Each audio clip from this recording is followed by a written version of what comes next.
Hi, it's Kent. Hey, today we had class. Thanks for those that showed up, but hey, don't worry, those that weren't able to make it, we got you covered here. We're going to cover just the basics of trying to grow things here in the Las Vegas, Henderson, Nevada, Southern Nevada area. Today we just went over soils, fertilizer, and just a few things about plants. Right, here we have an example of, we call this kind of like a water test. Soils are made up of three different types of things, and we're talking native soils, not say like potting mix soils. We're talking actually, broken off of rocks, crumbled around, made into pulverized different particles and stuff. So this test right here shows we have three different types. We have sandy part, then you see like this little layer right here, the silty layer, then everything else up here is actually floating clay particles.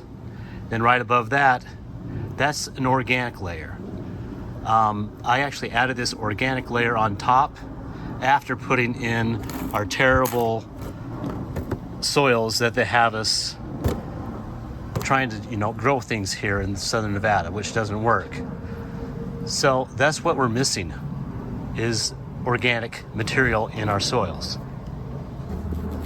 Okay, we went out this morning and pulled up some of our native soil, which is terrible soil. And then this is the soil that we actually get from the builders, the home builders, to bring in to fill in on top of this terrible soil.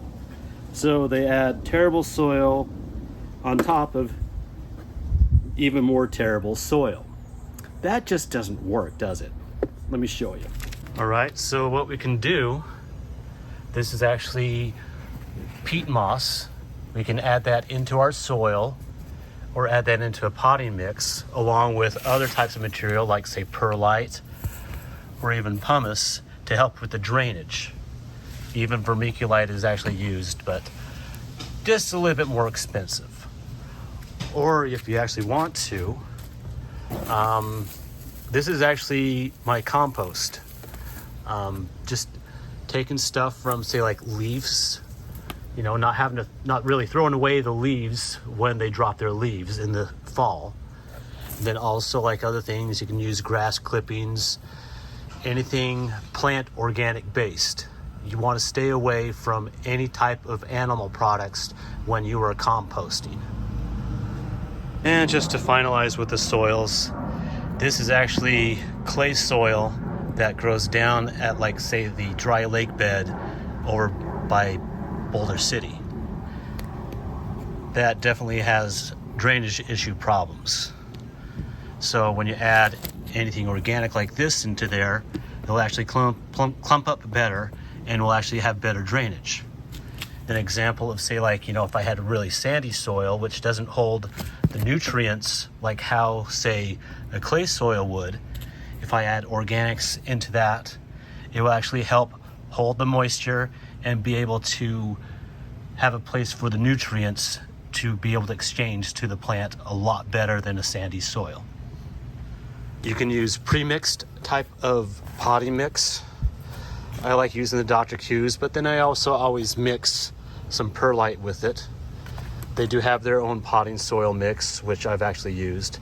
But I like, say cost-wise, being more cost-effective, I can buy my own perlite bag and my own big, huge compressed bag of peat moss and do my own soil mixtures based on that, the cactus mix, and the perlite, or anything else. It just depends like what type of plants I am planting. All right, this is just an example of using a container and putting in some potting soil mix. That's all this. I have like some little seedlings growing. I actually planted like say a tomato that I got from Star Nursery just for like say this time. Oh, sorry. This lemongrass is actually right in the way of everything, but there's the idea. You can actually use different types of containers to grow things in. Right, these like little 1 gallon pots. I'm just growing different types of things in there. This is like, you know, new little lemongrass. You know, you can actually pick stuff up at the grocery store to help, you know, keep down the cost of buying plants. Actually, this is a Thai basil, and I still have some seeds left. And then this is the really cool part. It's like these guys had like some seeds, so I had like extra pots and was able to get some plants out of that.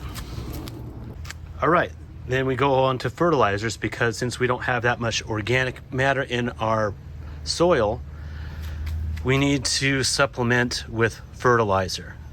Typically, first at planting, then say like in the springtime or the beginning of the growing season, whichever growing season you have, and then again in the fall.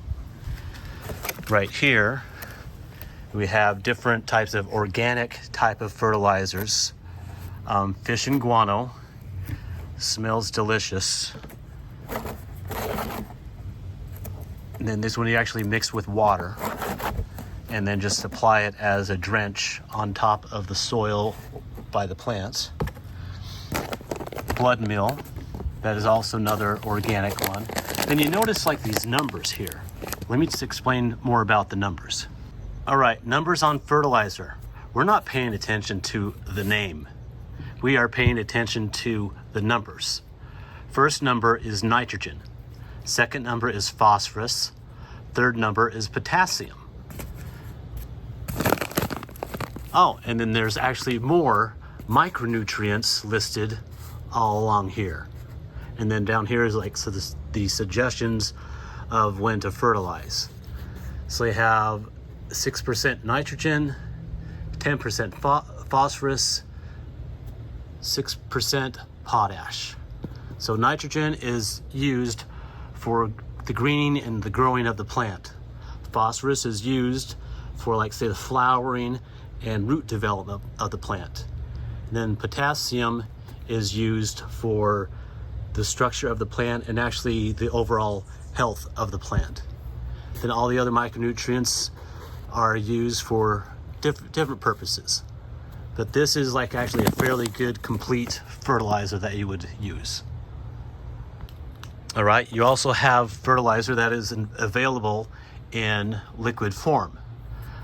Star Nursery has their Dr. Q's plant tonic, which is actually a really good one to use also. Somebody had mentioned about house plants. Okay, same thing. This says African violet. But we go and take a look. Oh, cool, plant food 777. So we have 7% nitrogen, 7% phosphorus, and 7% potassium. Oh, I don't really have to just use that on, can you only use that on African violets? I can use that on any house plants. In this little bonsai mix that I have, relatively the same number, 795. A little bit more phosphorus, you know, and anything like, especially if you have a house plant, you want a lower type of nitrogen for them. All right, so that pretty much sums it up. Covered soils, we covered fertilizer, and then just one more thing. Just give me a second, I just remembered. Okay, monocots and dicots. Monocot would be something in like a grass family where when the plant first comes up, it actually has like one little leaf, monocotyledon. That's kind of like what they call it, which is actually just like, say, you want to call it like water leaves or first baby leaves.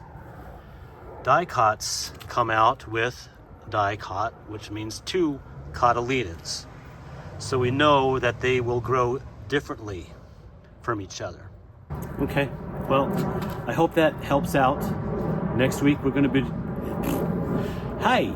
I do this all the time.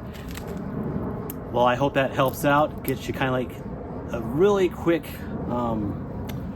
repass of today's class. This is actually lemongrass. Smells pretty good. Oh, I actually picked this up at a grocery store. The little plant. Cost me about $1 instead of paying like say $4 at the nursery, which is just taking little offshoots from the mom plant. But that's just like a little bit of ways to save money when you are gardening. So Next week, irrigation. Hope to see you guys all there. All right. Happy gardening.